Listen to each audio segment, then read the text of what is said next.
What's up, guys? I got another quick review, and that is Kottonmouth Kings. Now, I've been trying to review these guys for a good 2 years now.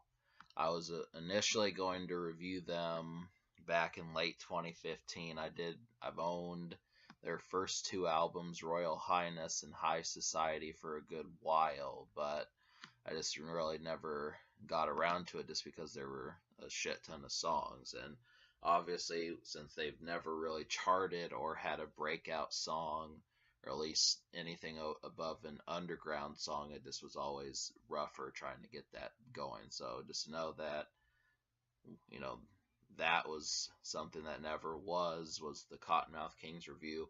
But today that's different. So I finally decided to listen to them on Spotify, and High Society was the album.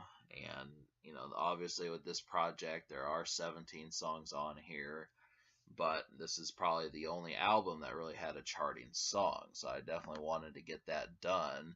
The summer of 2000, when this album came out, new metal was all over the place. You had Papa Roach, you had Linkin Park, you had Kid Rock, you had Godsmack, Disturbed, so many different folks who were doing this sort of thing.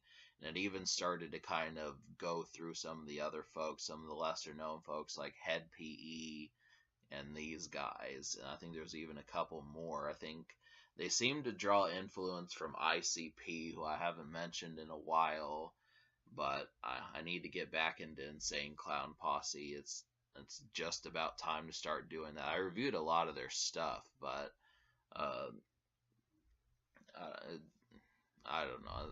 That's a tough one to explain. So, they do appear on the song Wicked Clowns, which is one of the best songs on here.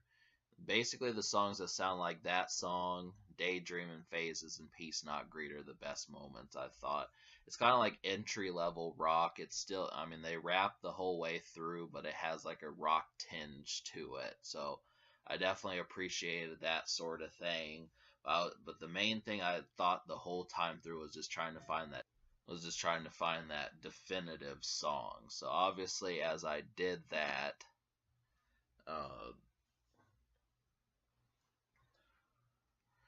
I noticed that Peace Not Greed was the charting song, and that is pretty much one of the best moments, but I thought Daydreaming Phases was better.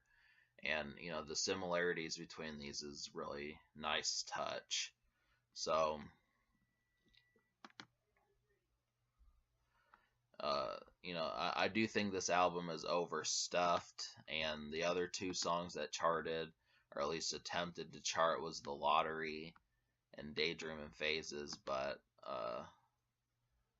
these are all good songs. The Lottery really feels like psychedelic rock, and then Daydreaming Phases is just like Peace Not Greed. So, like I said, entry-level rock, kind of has a stoner vibe to it, so that's an extra thing. It's easy to tell because they're Kottonmouth Kings. They do want it to be legalized, but this was 17 years ago before that started happening. So obviously the dark, dank, kind of swamped music is a welcome fit for this. And there actually are other moments. They do some just regular rap songs, but it always has that underground feel, the type of song you'd expect Tech Nine to appear on or something. And songs like King's Blend and First Class kind of have that rap feel to it, but I found myself preferring the rock moments more.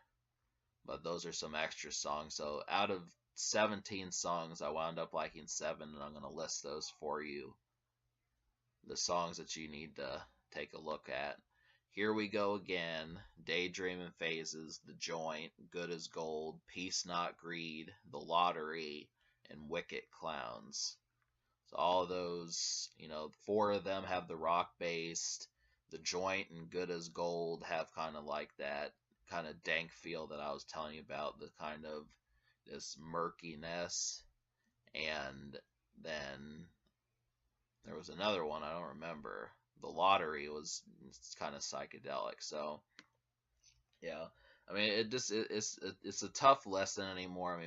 In the past I would have said 17 songs is pretty badass, but nowadays I find myself just being satisfied with 12. I mean, most of the time we don't get past the third or fourth single, so 12 songs is really all you need. But I mean, for what it is, there's enough folks who will probably find a good 7 or 8 songs, even if you didn't like the ones I did. So that's, obviously this is a bonus. So I do appreciate that they did have at least the attempt to chart, and the songs that did were pretty sick.